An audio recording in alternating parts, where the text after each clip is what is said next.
it's very important. I don't think that the Democrats will be able to put through their entire Sanders-Biden so-called unity program. Some of those things are not really popular with the voters. And, in the United States, you're never more than or even as much as 2 years away from the next election. And some of those things are simply not popular. But obviously, I think with Democrats having the upper hand in the Senate, as well as by a narrow margin controlling the House, they will be able to get some of their program through. I'm going to quote parts of your recent opinion piece to you, but we have not spoken since the election. And I think we'll all agree that when the blue sweep that did not emerge was digested, one thing that did emerge is a sense that there are still tens of millions of Americans who favor, if not Donald Trump, then the Republican Party. In your piece, you say Joe Biden is unequal to the tasks of a president and his election and personal probity are tainted. Why is Biden unequal to the task of a president? You've written many books about U.S. presidents as a historian. What does he lack?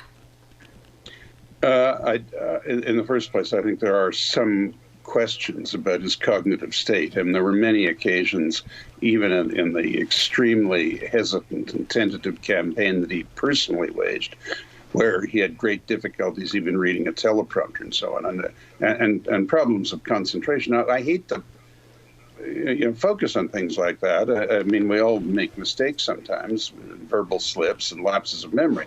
But in his case, it seems to me that there is reason for concern on that side. Secondly, if you look at his career, he came into the Senate in 1972, and then apart from the years since he was vice president, he was in Washington all that time, never in an executive position. Before he was vice president, when he twice presented himself as a possible nominee for his party for president, he never got about 2%. He's fuzzy about what university he went to. He's fuzzy about how well he did at university. His second campaign for president ended when he was caught cribbing a statement from Neil Kinnock, of all people, the unsuccessful leader of the British Labour Party, and not a particularly noteworthy or lapidary statement at that. And he in all of his time in Washington, he's not identified with any particular legislative act, and he has changed his views generally according to the drift of public opinion on every single major subject. The former well-regarded Secretary of Defense and head of the CIA, Defense Secretary under presidents of both parties, Robert Gates, in his memoirs said that he liked Joe Biden personally, but that he had been mistaken on every single important strategic issue in the last 30 years. And there's in this long career, I mean, I think I don't know him, so I can't comment on that, but there seems to be general agreement that he's quite an amiable, likable man, and he seems to be when you see him interviewed. I mean, most politicians are, as you know. I mean, if they aren't, they're in the wrong business. But there is a problem with this man never having done anything noteworthy in all these years, and he has moved around on every issue.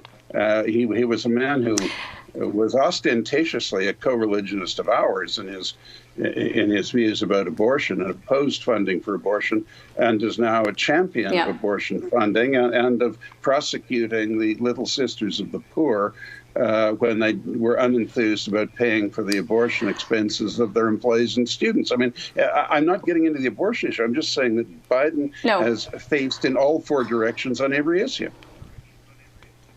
No, I mean, there are those who have and will, and I don't want to debate point by point on this because I think there's a bigger point to be made here, but there are those who will say he quietly accomplished a lot, including a lot of credit for passing the bill that rescued America from the financial ruin of the credit crisis. He's a bipartisan kind of an actor. But let me ask you this. No, I would agree. He's probably pretty good at that kind of thing. I agree with that. Yeah, but that's not you have been a supporter that's for Schumer to do. I mean, that's really, it's fair a good enough. thing the president fair enough, has a hand Conrad. at that, but that's not his job.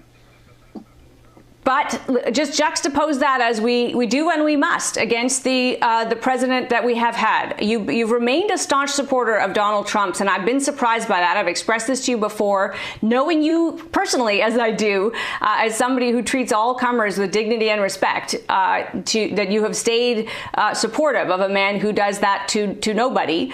I guess I would say, can you compare his fitness for office to anybody else's? I've got a chocolate Labrador I would put up at this point. I'm just wondering how you kind of can defend anybody against Donald Trump.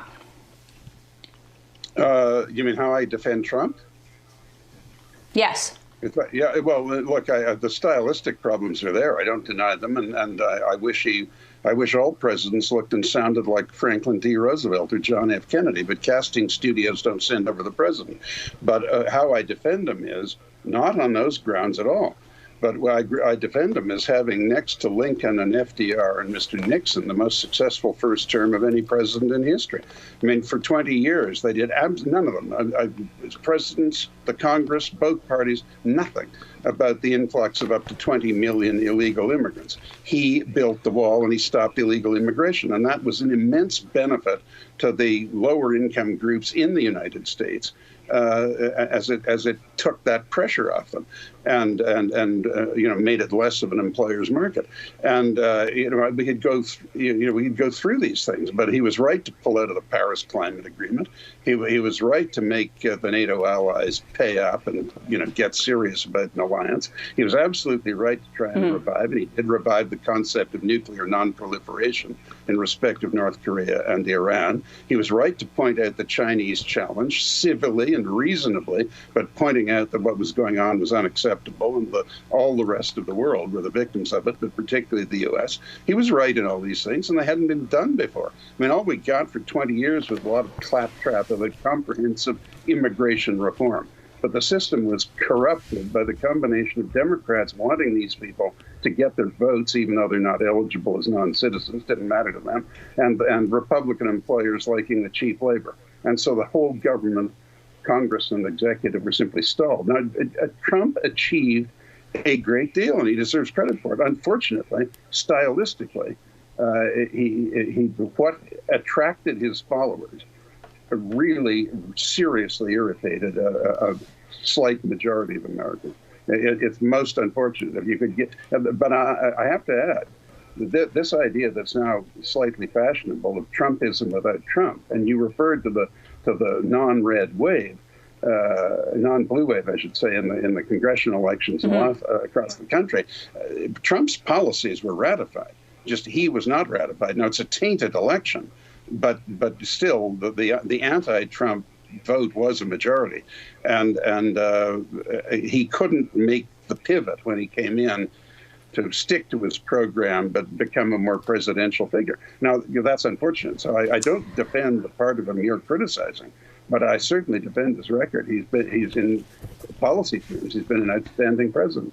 I mean, look what's happening now. We're getting skyrocketing crime. I mean, he brought in a vaccine 2 years ahead of what had been expected. He was a very effective president.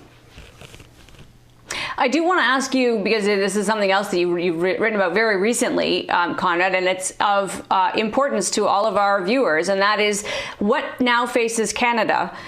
Do you think Canada is prepared and, I guess, aware of what I think you would say is a possible opportunity here? Or are we going to let it pass us by and sort of be buffeted by whatever America decides to do in the next 4 years? No, I don't see any evidence that the Canadian government or public life in general, our public people, our politicians, recognize that opportunity. The fact is the U.S. is now in sharp decline. Trump was bringing it back well, but now it's a terribly divided country. Both parties are divided. You see how sharp are the divisions between Trump and the never-Trumpers in the Republican Party. And despite papering over it a bit, there are obvious divisions between the Sanders left and the Biden centrist. Maybe not between those two men as individuals, but in that party there are. And the country is now turning on a course that I think is, in effect, a self-focused attempt to sort out serious divisions. And the fact is the Chinese have decisively defeated the West in the last year. Now, I am not one of these people who think they deliberately created this virus and sent it out. But once they were aware of it, they took radical measures to contain it within China, but absolutely nothing to prevent it being exported to the world